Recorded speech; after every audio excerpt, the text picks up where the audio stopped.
Silver Rocks Media. I'm Cheryl, and we are doing the Rising Bands again. And it is my favorite to do. I discovered this band on Instagram, and they stood out to me with such insane vocals and songs. Please welcome in Night After. Okay, so look, we'll just begin with you guys all introducing yourselves and what you do in the band, and then we'll go from there. So take it away. Well, since I'm alone here, I'll go first. My name's Rami. Very nice for everyone listening and watching in. I'm the lead singer of Night After. And I'm Mikka. I play the guitar. I'm Joona and I play the bass. And I'm Jonne and I play the drums. Thank you. So basically, I first came across you guys on Instagram, and that is when I went, damn, I need to get interviewing them. You just blew me away. I was like, oh my God. And the album is now out, All for Nothing. Congrats on that. Awesome album. Thank you very much. And let's just begin talking about the album itself. What song first kicked it off? And what is the overall concept or theme behind the album? Save Your Tears, right? I think it was Save Your Tears that kicked everything off. Nice. Yeah, it was Save Your Tears. The previous album, it was a bit more like pop-ish. And then we started to create a bit heavier and darker and like more like modern things. And it was the first song that like we started to make that, and it was like, okay, this is actually starting to sound pretty nice. And then Jonne can talk more about the theme of the album. Yeah, when Mikka came with the demo of Save Your Tears, it just, it lighted a spark inside of us. And yeah, we started to make more songs in a similar theme. And I think that, the lyrics on those songs, they had a similar theme, and it was kind of like, what's the word that can describe that? And I think Mikka came up with All for Nothing, and I was like, yeah, that's that. Yeah, love it. Mikka, I think I might need you to lean into the camera sometimes because we cannot see you. I don't know how that's working. If it's maybe just because it squished it up a wee bit. Need to see that's better. I need to see your faces. So when you're talking, just kind of lean on a bit and we'll be like, hi. Sure. Awesome. Right. So we're going to go back in time now. This is for the new fans that are going to be watching and listening. If we can get an origin story for the band, because I absolutely love to hear them. So take it away, whoever wants to. Do you want me to go, Mikka, or? Well, me and Mikka actually didn't know each other up until like half a year before we started making music together. Both of our ex-partners at the time were very good friends, and we had sort of a double date going on at Mikka's place at the time. And I can't remember, someone of the four of us said that, oh, actually Mikka makes music. And then someone, I think it was my partner, who said, well, Rami's a really good singer. And then we basically started talking, and then by like 15 minutes, 20 minutes later, we just excused ourselves out of the dinner table and just went into what was Mikka's office at the time. And I think we wrote 3-4 songs that night alone. Yeah, I showed you a couple of demos I had, and we had a couple of shots of whiskey in there, and then we started to write. And I think we finished like a couple of songs that evening already. I think like our debut 2 singles, Never Ever and Tear Me Apart, were actually written during that same night. Yeah, that like went really easy from the beginning, and then we started to think that we might need some other players because there was only 2 of us. And I actually, Jonne joined. I asked one of my friends that if he would know any drummer that I might have a new project in here, and he was like, well, I actually might have someone. And then Jonne came. Yeah, I heard from a friend that Mika starting this pop project, and I was like, I don't really listen to pop, but I've always wanted to be in a band. And I was like, hell yeah. And yeah, rest is history. Yeah, I mean, then we had a friend of Mika's from work who played bass that played up until like the halfway to All for Nothing, named Henkka. Very shout out to Henkka, by the way. Awesome bassist, awesome dude in general. Filmed all of our music videos basically as well. Oh, Very talented photographer. But due to like his personal life and stuff like that, he decided to step away. And Joona, who I've known for starting, I think we're running on 12 years now. We used to play back at when we were teenagers, back in his garage, my garage. We used to play like Two Door Cinema Club covers in a garage. And I've known he's a good like musician in general. And then I think Mikka and Jonne approached me because I didn't live in the same city anymore. Yeah. At the time, and approached me when I was visiting, and were like, "Hey, so this Joona guy, we were thinking of asking him if he wanted to join." And I think Joona can actually give a little bit more details on that. But I was like, "Yeah, this guy's safe bet. Grab him, get him in here." Yeah, it was just an average day at the work at the office, and I was just chatting with my colleagues, and suddenly I got a message from Mika, and it said that, hey, there's an opening for a bass player spot in Night After. Would you be interested? And I was like, instantly I went, fuck yeah. But yeah, that's pretty much it. love it. I actually love that it was like a double date, that you guys ended up then getting together rather than the partners. That is such a good story. This is why I love these types of stories. Okay, look, we're going to play our first song, and that is Welcome to the End. Done with this scene. Welcome to my nightmare when you're unforgiven. Okay, so that song in particular, that intro riff, what? It's so good. Who came up with that riff? I came up with that, and yeah, it is a nice riff. we have already we have started all of our shows in this store with that song, and the beginning of that, it's like it hits you, and it's a perfect starter for the album also, because it gives you from the very beginning, it gives you the energy, and you will be like, ooh, what is this? Yeah, it's absolutely killer. I love riffs. And that one definitely hits so good. And the other thing that I like to ask bands, and this is because I do a lot of work for brand new bands starting out, they message me a lot. They want me to ask bands who are doing well, questions. And one of them is about production, because you guys have a great sound with the band as well, sonically as well. Everything sounds so great. So do you self-produce and self-record? And if so, do you have tips and tricks for new bands starting out to make and create good sound? Yeah, we produce our own songs. I'm the Awesome. producer also. So basically, I would say just try things. Like I haven't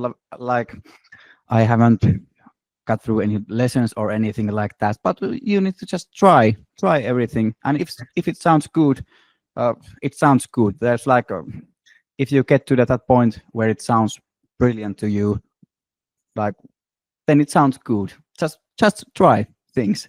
Yeah, throw shit at the wall, see what sticks. That's Exactly. been our like recipe for a lot of the stuff. And I feel Well, like it's for singers in particular, because I feel like because as a singer, when you step into the recording booth as well, there's probably a lot of things that runs through your mind, and there's just keep an open mind, of course, but a good way that I've had myself is to know the song by heart before you go before that microphone, because it just speeds up the process, of course, but it's very easier when you know everything by heart. It's easier to go out of that Mhm. and see if you can like do little tricks or stuff like that and while you're recording. Yeah, your vocals are insane as Thank well, you so so I much. definitely want to talk a wee bit more about those later. But the sound of the band as well is unique. You know, I'm always looking for bands that stand out from the crowd, and you guys for sure do. So just individually as well from each of you, who are you fans of? Because I always find that, you know, the mix of different genres do blend into the sound of the band that you're in then as well. So I always love to know who you're individually fans of. I mean, should we go the other way around? Jonne start off, maybe? Go for it. Yeah, I think the special thing about our band is like everybody comes from different backgrounds in music. Like I've always listened to, you know, Green Day and pop punk and stuff like that. And you know, I've through Mikka I have like gotten to know so many great bands. And you know, it's you know, mixture of everything that makes us sound night after. Yeah. But yeah, I've always listened to a lot of punk and rock and metal. Probably like to name a few, like Green Day, Billy Talent, Avenged Sevenfold. Yeah. Nice.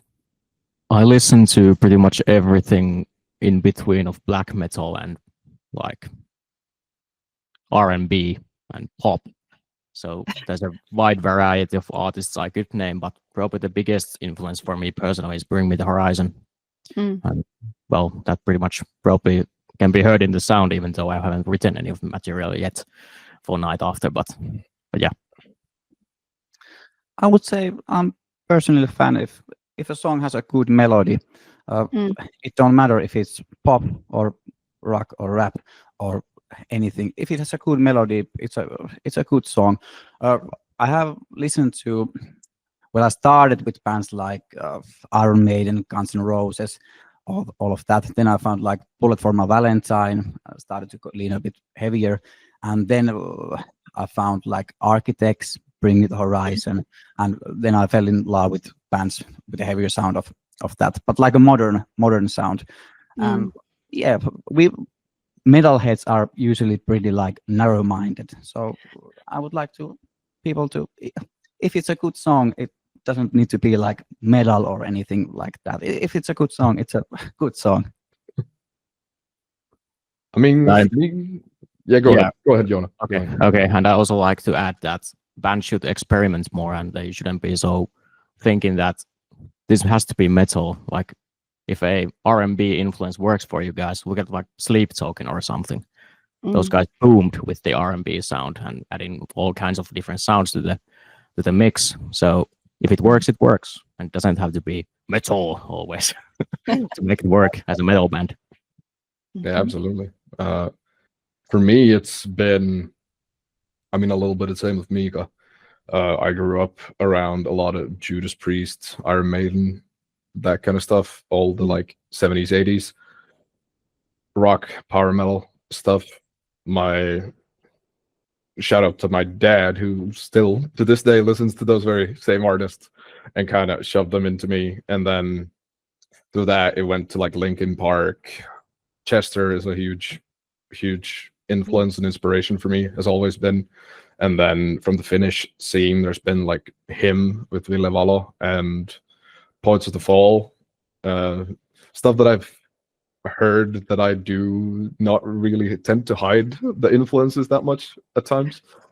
But then there's also like a lot of country singers, the more recent, maybe Billy Strings, even some like Josh Turner, even here and there, some Villa Nelson, a little bit like this and that, kind of just like what sticks with my voice. Because now more recent, like I've started to explore my range a lot, see where like the low end is and see where the high end is. I found that I can like vary between a lot, which is really fun for me as a singer, I guess. That's But awesome. And the other thing that you guys have pretty much touched on there is something that I'm actually quite passionate about trying to raise awareness for too, and that's, you know, the elitism in metal and gatekeeping and things like that.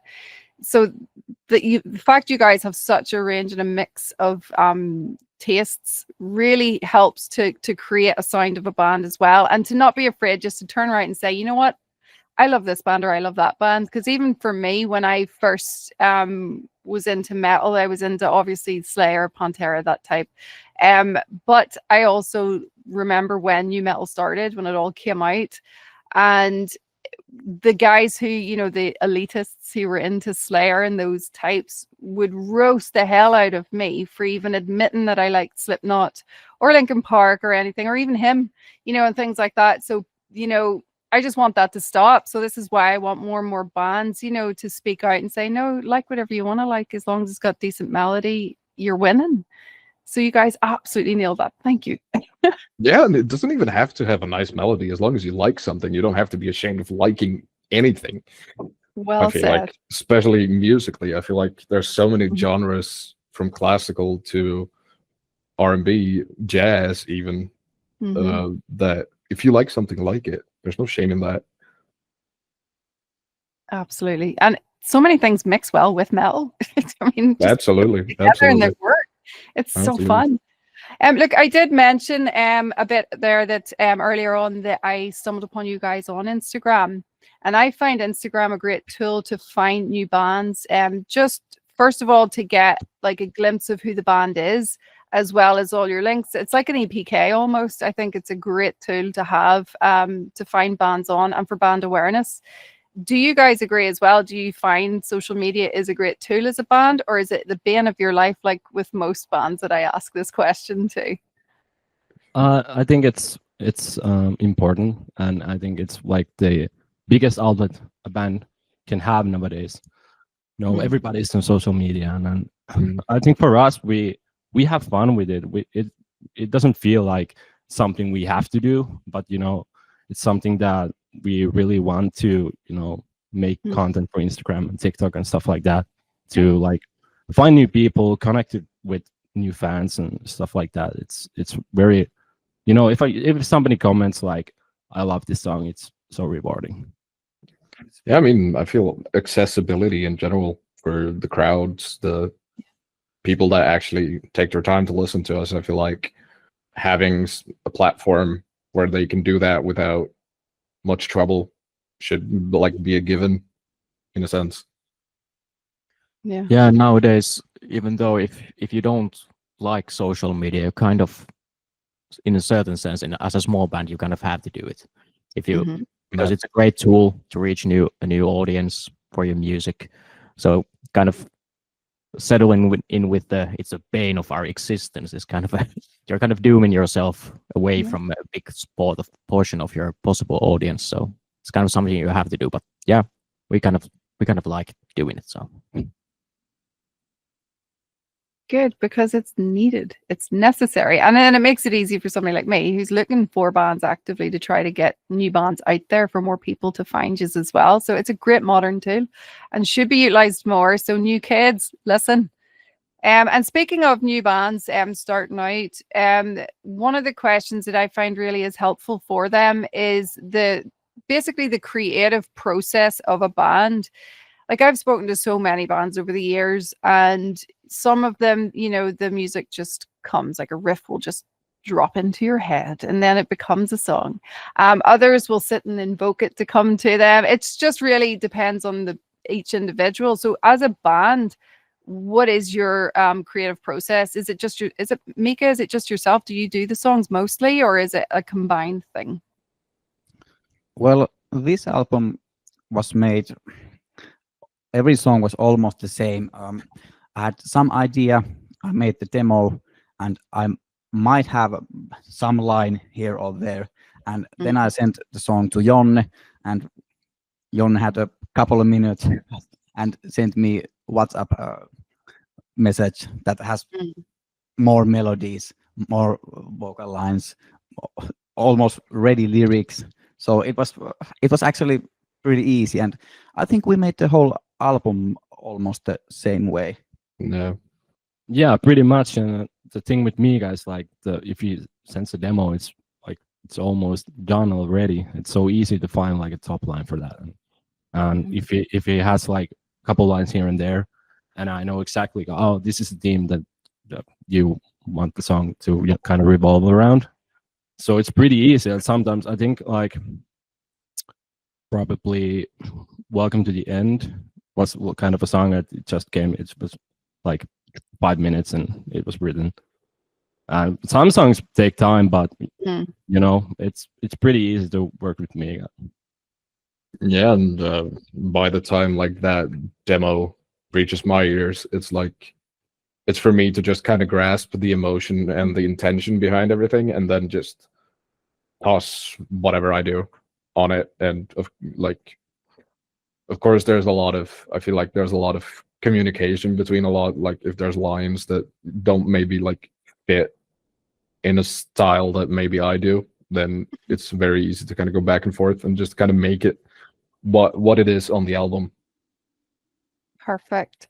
And do you guys remember the first songs that you wrote where you went, I might actually be good at this? It's just there's a lot of songwriters when they first start out, there's a lot of imposter syndrome and things like that, you know, where you're not like, am I going to be good at this? Is there a song that stands out, or an age when you were starting to do it where you went, yeah, you know what, I could write a song? It's getting better and better, and I think someday I will release something of mine, purely just my own, but perhaps something for a night after as well. I mean, yeah, Mikka, go ahead. Yeah, I would also say from this album, I think Light Up the Sky was like, it was like, this has a bit more potential than other songs. And then I also like the All for Nothing. And like we said, I think every day we are better songwriters, better producers. We like go forward every day. So every day will be better. Yeah. I feel like yeah, Light Up the Sky, All for Nothing were probably the most fun I've had with some of our songs. I feel like they're so, at least for me, they're very clear cut as to what I want to do or what I wanted to do with the vocals. And of course the input from everyone else during the recording was very helpful as well, of course, but I feel like it was so easy to grasp. And like, especially doing like the falsetto parts for All for Nothing, I feel like that's when I was like, yeah, I think this is a technique that I should stick with. Yeah. And properly. that was also something new. We haven't used that a lot in our songs. Yeah. I think we challenged you also a little bit to. Yeah, absolutely. Yeah, absolutely. Because it's beautiful. It's beautiful. Thank you so much. But yeah, when it comes to songwriting, I feel like for me, it's been very on and off. I feel like I need a specific headspace or an environment where I can just like sit down and do so. But sometimes I wake up in the middle of the night and I need to write something down before I go back to sleep. And I've been wanting to do some like my own stuff for a while now, and I think I'm gonna try and release some stuff by the beginning of next year, probably. But very different genre. So, what is the genre? Country. Just country. Awesome. Yeah. Nice. Love that. And that actually would work really well for your vocal, because you can hear the country influence as well. I can definitely hear it. And even Chris Stapleton, you know, that type of vibe too. Yeah. Thank you. You're welcome. And look, speaking of, let's play another song, and it's actually going to be Light Up the Sky. We are light up the sky once more. Show me what we're done. And that is one of my favorite songs. It's bloody brilliant. But we're going to move on now to a fun question that I like to ask all bands. And this is just my crazy ADHD brain, where I just have random questions that I like to ask people sometimes. And this one is your first ever performance in front of an audience as a musician, singing, playing instrument, whatever it may have been. You could have been 5 years old. You might have been 12. I don't know. But whatever it was, what happened on stage to make you want to just continue to do this? Because for me, when I was a kid, I was forced into dance lessons. I hated it. I was pushed onto the stage and I cried and ran away, and I will never get on a stage ever again. So I'm just curious what it is, because obviously you guys love it and you love performing. So was there something that stood out to you? Who's gonna take it? Oh, no, I need to think about this actually. Such a Well, good question, Cheryl. I'm not sure if this is the first time, but this is the first that comes to my mind. I think I was maybe 12 years old or something. There is like where I'm from, there is like a celebration of the town, like every year at the same time. There's like some kind of performances and things like that. There are people from babies to maybe like even up to 100 years old. So I remember I was maybe 12 years old or something. Me and a couple of my friends were outside there. I think we played some Metallica covers or things like that. Something that didn't suit to that place at all. There was like all kind of other performances, but not like boys playing Metallica. So I think that's one of the first one I can remember. I'm not sure if it's the first one, but first one that comes to my mind. So yeah, but it's fun to now imagine that. Yeah, I remember performing since I was like 9 years old or something. I used to play the drums for a bit, and then it was pretty much the guitar ever since. And guitar is still my main instrument, but I play bass for this band since they needed a bassist. Thank you. Thank you. yeah. Keep For the telling yourself that. compliment. Keep telling yourself that. Yeah. But a thing that really sticks out to me from my past is when I was in high school, and we had this music diploma gig that we did, and we played Rammstein, Iron Maiden, Daft Punk, all kinds of different music. But it was a great show with the lads back then, and that really kind of gave me this high from the gig, and that's been something that I've been chasing the feeling of ever since when performing, and that really sticks out to me. Really, yeah, that was great.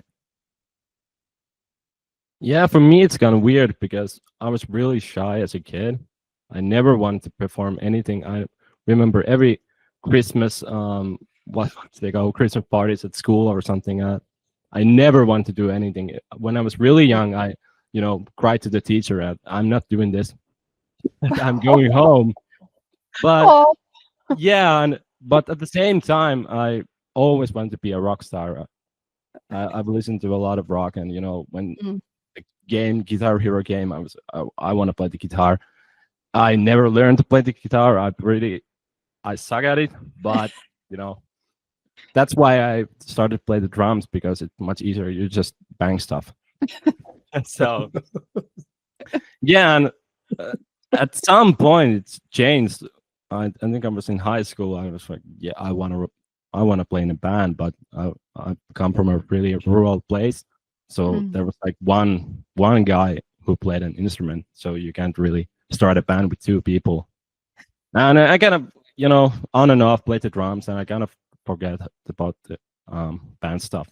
And then through some luck, I came into this band, and we had our first gig here in Oulu. I think it was Bastu Club. And that was the first, like, if we don't count playing the recorder at school, that was my first gig. And yeah, it was so much fun. Like Joona said, the high after the gig, it was like, I want to chase this. I want to play another song tomorrow. But yeah, it was really cool. Oh man. I feel like for me, it's always been a part of something that I've been doing. I feel like from like grade 7, 8, 9, around that time. I mean, my biggest fan has been my shower faucet for like the longest time, but that's where I've been singing for most of my life. But because I never, up until last year, I have never taken any lessons in anything, and I feel like the first proper performance I feel that I remember being like, because I come from a background where it's like don't pursue music. It's too risky. Mm. It's don't do that. You're not gonna make a living out of it or whatever. So I just always kept it in the like sidelines, the back line. But I've performed in school, churches, all different sort of like weddings, funerals, Mm. like since I was like 14. Mm. But I've never really felt that like, oh, this is what I need to do before this band really came into my life. Right. So I think it was that first gig, same as Jonne, where it was like that high I got after that gig. I was like, okay, yeah, this might be something that I need to do with my life. But it took me 3-4 years before I could finally start pursuing it properly. Yeah. So. Well, that's awesome. And it's such a cool like concept as well, because for me it's just been fear and never do it again. Whereas you guys got that wee buzz to just, yes, let's do this. And that's so cool. And look, just kind of bridging on from that, I watched an interview with Mark Tremonti, and he had mentioned experiencing gig mares. So basically a nightmare before the gig or about the gig. And I have actually had a gig mare of my own, and I'm not in a band and I can't play an instrument. But for me, it was somebody was, I believe it was my partner's band, and they needed a bass player last minute. And they were handing me a bass and they're saying, right, up you get on stage, let's go. And I was panicking and freaking out. So that's technically what a gig mare is. So do you guys ever experience gig mares? And also, how do you handle nerves before a gig? Again, this is something that would be very valuable to new bands starting out, you know, just on managing nerves as well. I mean, I feel like our gig mares have been stuff not working on the gig, I guess. I think my personal highlight is breaking the kick drum right before our first gig.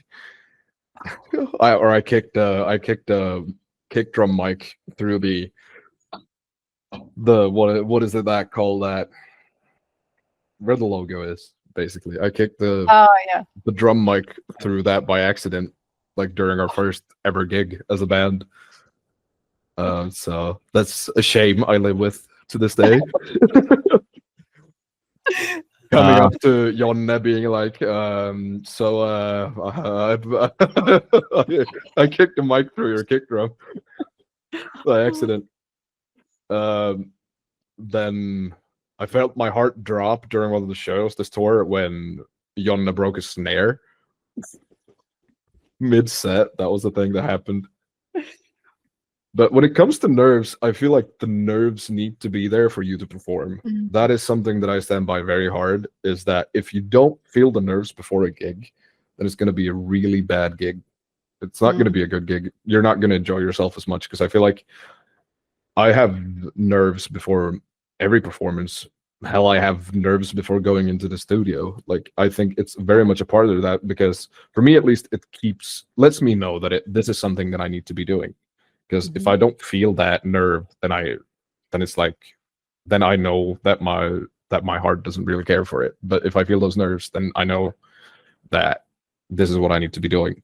This is important to me, and I love doing it. So that's my 2 cents on the nerves. Love that. Well, on the gig mares, I haven't had any related to night after, but I had a nightmare or a dream, how do you want to call it, where I was called to play the guitar with Nightwish on stage, and I hadn't learned any of their songs. And I should say that Nightwish is one of my greatest influences. I love Tuomas Holopainen so much. His work is great. But during the second gig with Night After, I was so excited during the gig, and the adrenaline was flowing. I kicked the air so hard with my left foot that I broke my knee. Or I didn't break it, but I dislocated it. Oh my god. Yeah, he walked with he had to use walking sticks for the rest of the tour, pretty much. Yeah. yeah, then I laid on the floor for a bit and played the bass parts on the floor, but then I got up and finished the gig. Oh man, I remember looking at you like almost this close to like stopping the song to get you like up off the floor. I was so worried about you. Well, luckily the adrenaline was flowing, so it didn't hurt that much. But the knee was practically useless for the rest of the few next gigs. But yeah, that's pretty much my 2 cents. Yeah, I think the like 3.5 hour drive from the venue back wasn't any help to that leg either. Yeah, and about the nerves, I would say, for me, it's more like it's not like nerve cracking. It's like more than like let's go already. Like let's go to the stage. Just let's go. It's not like oh god no, I cannot do this. It's more like excited and like I wish we would be there already. Yeah, for me the nerves are like I always before a gig I was like, what if something goes wrong? I need to make sure that everything is going according to plan. When we start the first song, everything goes, well. After the first 10 seconds, then I'm like, I have no nerves. But yeah, I don't really like have the nerves for my own playing anymore. But yeah, and for the gig mares, I usually have a reoccurring dream that it's 5 minutes till showtime, and my gig drum has like gone missing, and I was, how are we gonna play the show now? I know nobody there. Usually there's drummers help each other. You can borrow my kick pedal, but at the dream there's never. We're the only act. So yeah, and usually the dream or nightmare it stops before we get on stage. It's kind of a cliffhanger. I never know how it went, but yeah. They've been the best ones yet so far. Thank you guys so much. And look, we're going to play another song. And again, I reckon it's probably my favorite, although I have fought with myself over this. We're going to play All for Nothing. What if I'm not good enough? What if I'm not strong enough? So I have another ADHD question for this one, and it's actually about the music video. I really love it, by the way. And like, how many glasses did you have to smash to get the shot? Just one, and I'm so proud of that. I'm so proud of that I got it on the first try. I will be proud No of this till the day way. I die. I threw it once and only once, and we got it perfectly. Was not honestly my skill. It was the Henkka and Tom Toikka who helped us a lot with all the lightings and shots and everything for the music video. So huge shout out to them. Absolutely stunning video craft. And Brilliant video. I'm glad it went for the first time because we didn't have that much budget for the video. So I'm glad it went for the first time. We had 2 glasses for the entire music video as props. Just So the it was two? like, yeah, so it's like 50-50. You get it or you don't. Oh, God. I pictured that you had to get a whole box of glasses and that you were trying loads. Like, that's where my brain went. So I had to ask the question. But first go, that's Yeah. brilliant. Genius. Yep. Awesome. Yeah, the guy that edited the video, Tom, he was there with us filming the video, and if I recall correctly, he was kind of coaching Rami. You should show it like this. Yeah, we had like a 10-minute coaching session before I threw the glass. And actually, now I remember Henkka, who's the old bass player for us. He did the video work for that video, and he actually showed with the other class that how to do it. Like he just smashed it to the table, and it cracked. So we had only one class. Yeah, that's actually true. Now that you say that, yeah, he did break the other glass before we even did the shot. So I take that back. It was 50-50. Yeah, just we had 1 glass. I love it. I love that there's coaching on breaking the glass too. That's such the best story ever. Okay. And look, I'm going to move on now. Rami, I need to talk about your vocals. I need to delve into this more. Oh, okay. I love vocals, right? You've mentioned him already. Vela Vallo, one of the best singers I've ever heard. Chester, another one, and also Corey Taylor. All amazing singers. And your falsetto too, the way you slide up and down. Like, I know that in Finland, you guys nailed this. Like, so many bands do it, and it's such a good way of singing. It's like one of my favorite ways of singing. But first of all, have you? I can't even remember now if we've touched on this or not. But did you always know you could sing like that? Or again, was it a development thing? And then tips for new singers. I get a lot of questions about that on developing your vocal without damaging it. You know, how do you test those boundaries? Oh man, I'm probably the worst person to ask any of this. Uh, No, 'cause you're awesome. like I said, because I've never gotten any vocal training before I started my studies at Wow. the university I'm going at right now. Mm. So it's like you ask me how I do something, then my answer is just going to be I just figured it out because I didn't watch any YouTube videos. I just listened to other singers, and then I was like, because I love playing with my voice, like doing impressions and stuff like that. Ever since like I was a kid, I love to like mimic sounds and stuff like that. Also ADHD, so Yay.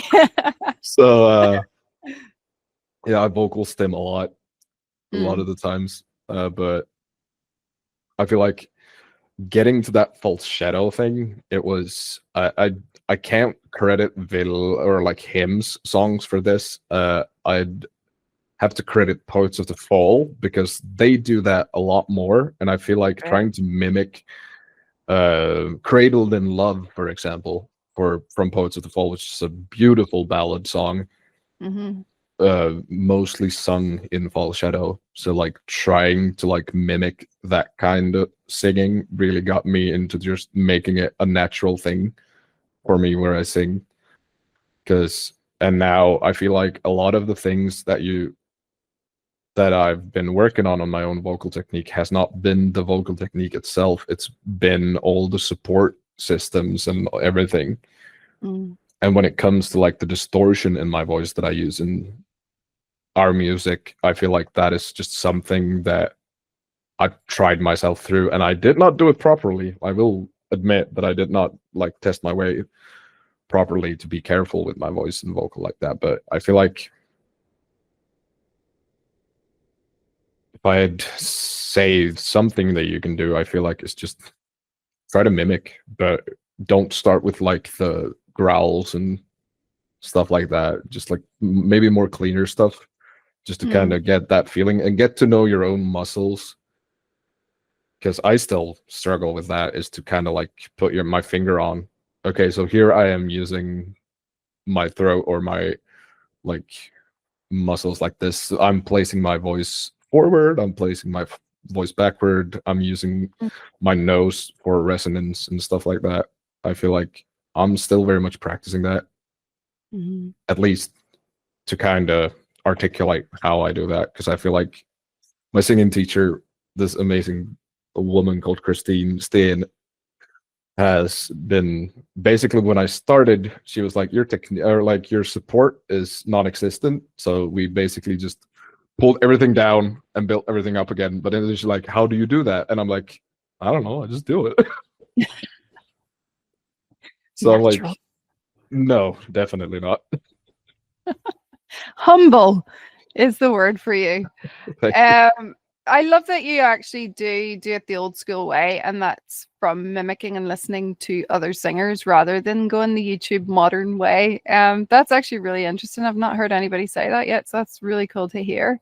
Yeah, Um, because I feel like there are so many good media outlets and stuff that you can utilize nowadays.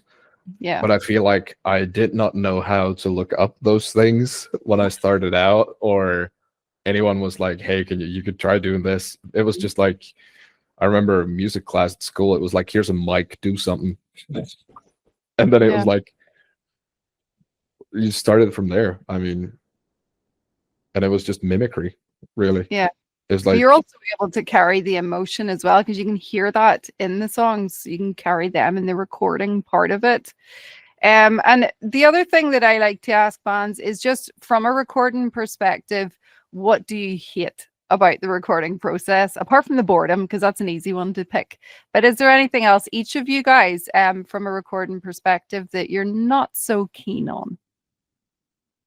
And this also helps the new bands, by the way, because it gives them wee lessons on what not to do or what to avoid or what they can maybe overcome. Take breaks. Take breaks. Hmm. Like take breaks. Yeah, and come prepared. Like if you're recording with someone, learn the songs, know what you're doing. Because if you come to the recording studio and you start practicing there, it's probably not the time to record. But yeah, learn the songs, and of course, there's for us, there's ideas that come when we're recording, and that's the beauty of recording in a studio. But for me, like from the drummer, I changed my heads, make sure that everything is working as they should. There's no cracks in the cymbals and stuff like that. And then we can just spend a day and we record everything and with no problems. But yeah, just come prepared. For singers, I think you should bring snacks and keep yourself hydrated. Hydration. Yeah. Yes, indeed. I would have said the same thing as Jonne, that come prepared, but I guess I'll kind of give more tips and tricks to guitar players and bass players. Switch those goddamn strings for once in your life and tune the bass. And just try to be efficient. Studio time, it's not free, so try to be efficient. Yes, Sure. be professional as well. Yeah. Of course. All right, well, look, they're going to play another song now, and we're going with Pins and Needles. We're walking on pins and needles. Why did we throw it all? So I'm curious, guys, as well, when you're performing off the new album, what's your favorite song to perform so far? The previous song you played is it has so much energy and it has all the breakdowns and stuff. So usually crowd goes wild in that song, and it also has in the chorus it has this great tapping thing in the guitar, so it's fun to play. So for me that, and also Light Up the Sky, because it's so far our biggest song, and it's also super chill to play that live because it's not that hard. It's very easy song to play, so you can kind of like enjoy from the moment. Yeah, I feel like Pins and Needles is like the bane of my existence on this tour. It has so many words and they come at you so fast. And it's like I feel like I have this like constant dread of like missing some of the words in there, and that just like kind of snowball affecting into me fumbling the entire thing. But I think with our set list right now, I think Welcome to the End does have that spot for me, because it's like, well, it's like the welcoming song in a sense. This is what we do. So Yeah, I'd say Pins and Needles as well, due to the reasons that Mikka mentioned, and also the fact that I've been growing out my hair. So it's a great song to march to live. Love it. Yeah, I also have to say Pins and Needles. I really like the drum beat that I have going on there. you just like torturing me. Yeah, it has that kind of a Slipknot vibe going on, like Joey Jordison drum playing. It's so much fun to play. And I mean, it does have that Mike Shinoda-esque kind of breakdown part. Yeah. It's I didn't know I wrote lyrics and the melodies for that.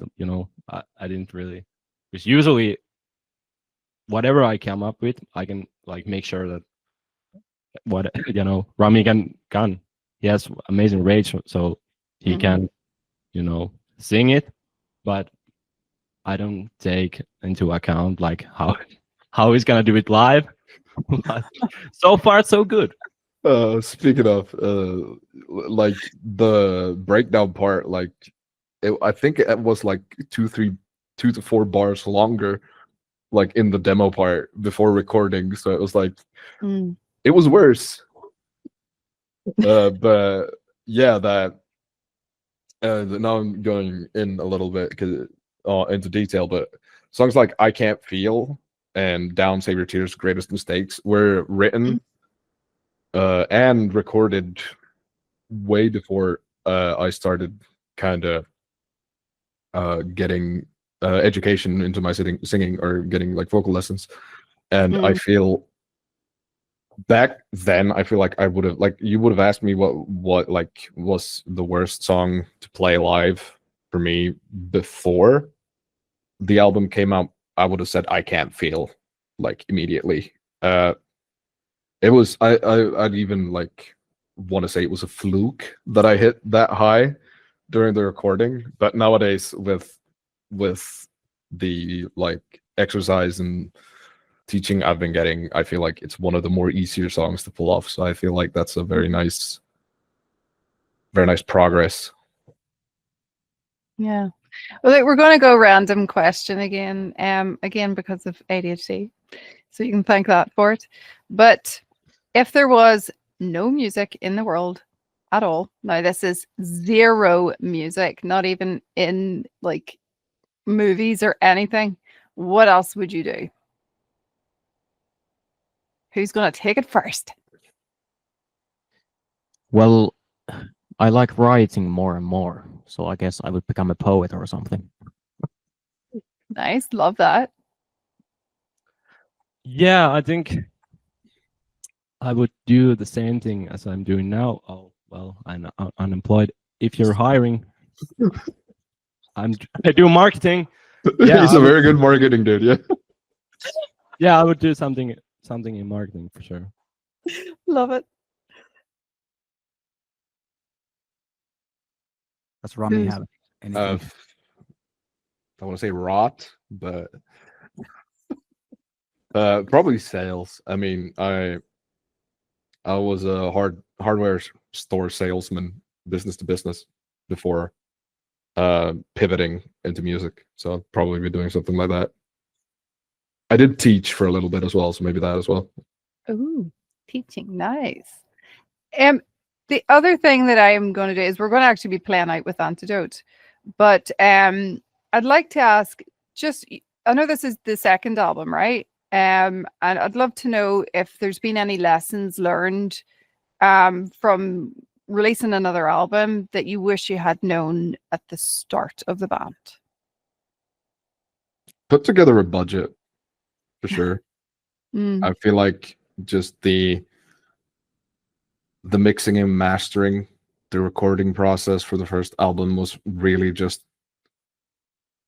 us testing the water, maybe, if I may put it that way, just to kind of see what we can do at that time. But I mean, 2 years later, with All for Nothing, I feel like we've grown as people, but also as a band. Mm. And we've narrowed down kind of to the tip of the spear that this is what we want to do.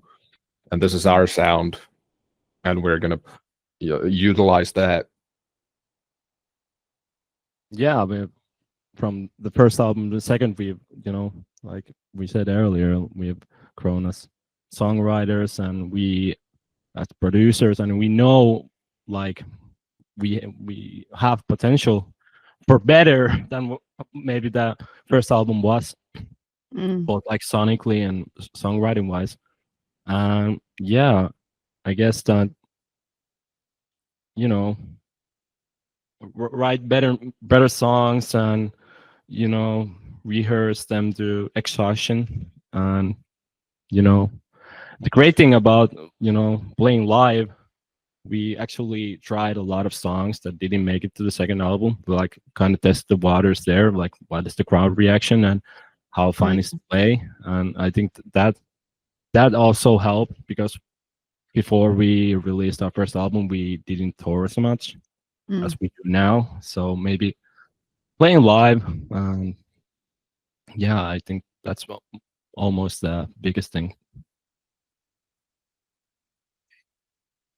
Yeah, and I haven't been included in the process, but I guess I gotta say this at some point. Shout out to my brother, J.P. Pulkkinen. He has mixed and mastered the entire album, except for a for a few songs. Another guy did the mastering. Shout out to Miro Kiiski.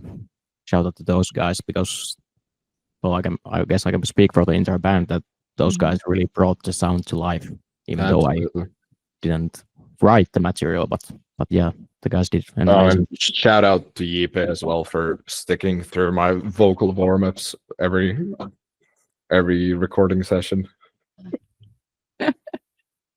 Oh, that's awesome. And look, the song Antidote is you did a collab with Low Hill.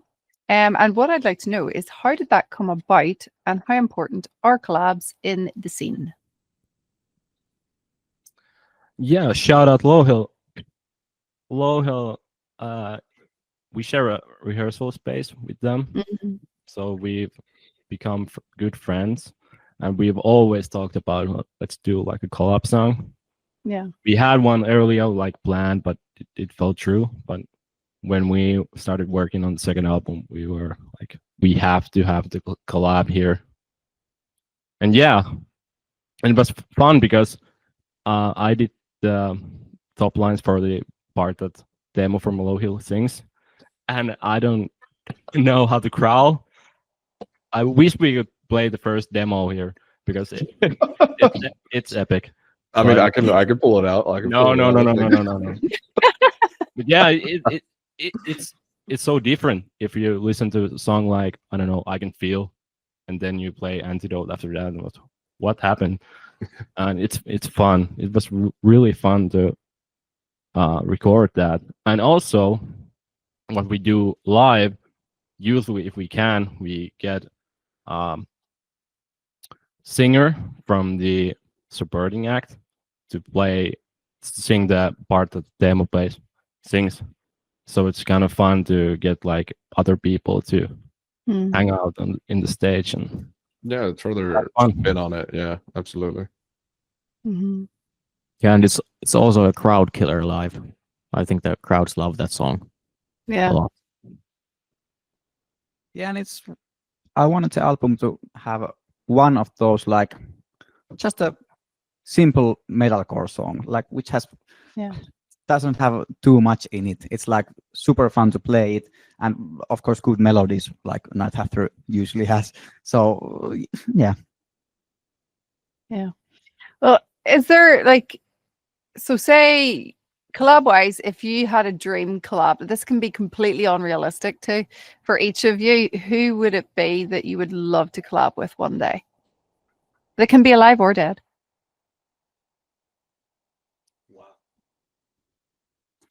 I would say maybe for the next album, if it would be possible, I would say Noah Sebastian from Bad Omens would be a great feature, or maybe Sam Carter from Architects would also have a great feature.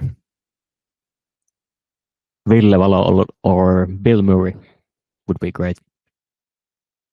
I would love to have, a female singer as a feature. I think it would really add to our sound, but I can't come up with like who I really because who is kind of a realistic one. Hayley Williams. I love Hayley Williams. Actually, let's say Hayley Williams. I mean, my head immediately when you said alive or dead, my head went like, oh, William Shakespeare. But for some reason, like an honest answer would probably be like Breaking Benjamin, or I don't know, Mike Shinoda, Emily Armstrong. Those would be very cool. Nice. And look, we're coming to the end of this now. But what is next for you guys in 2026? I know you have a few shows in January, but other than that, what's next for you guys? Well, we already started to write new material, so I think we will release some new material before summer, probably. And also the two biggest shows from this tour will also be in January. The first in Helsinki, the capital of Finland, which is also our first time in Helsinki. So that will be really cool. We are looking forward to that. And also here in Oulu, we finally get to play here, so in our hometown, and that's the last gig of this tour. So that will be amazing. We are looking forward to that. Yeah, and shout out to the band that's supporting us, Enfame. Check them out. They're from Oulu as well, and they're really great. Ooh, I will.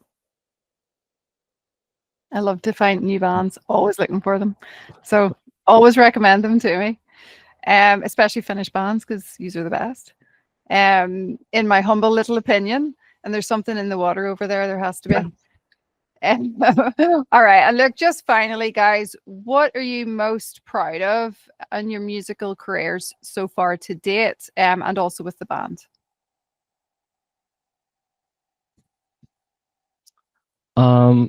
Performance-wise, I think playing the pre-chorus to Antidote, if you listen to the drums, it's really tough to play. And we got it in the studio. I think it really took like a couple of takes. I don't know if the Yipe, the engineer, did anything there, but let's just say that I played it on one take. Yeah, and like I said, Light Up the Sky, it's like huge for us that people have really resonated with that song. 100,000 streams, it doesn't happen to every song. So it's I'm proud of that one. Well, in Night After, I think I throw a good performance on stage. And I think that's the thing I'm most proud of with Night After currently. But otherwise, I think I've grown a lot as a songwriter and a producer and a lyricist. So I think those three are my biggest ones.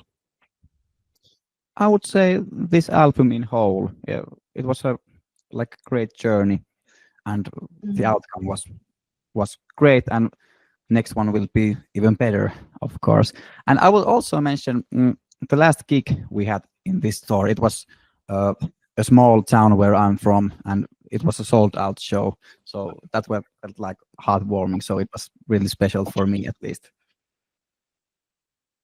I think just the band as a whole, I feel like since the last 4 years we've been playing, I think we've come a long way from Tear Me Apart. And I think that just it's really fills me with joy just to see kind of like where we are now as opposed to where we were 4 years ago. So I feel like that is, and also because I know the boys on a personal level, so also I might be a little bit biased because I know what kind of the whole process has been all the way up here. So just does. I feel like we've come a long way, and I feel we've grown a lot as people, and I feel like we've encountered hardships, but we've still gotten away past that and our differences and everything. So I feel like we keep getting better just every day. Awesome. Well, I'm And excited. I can to see. already say that the new material we have, it will be even more harder, darker, and better. That's what I was about to say. I'm excited to hear what the next songs that are coming in the next album. So I just cannot wait. Like, you guys are absolutely nailing it. You're standing out from the crowd. Just keep doing what you're doing. And like, thanks so much for hanging out with me and chatting about the music. I really appreciate it. And here it is, Antidote. Just let me be. Just let me be.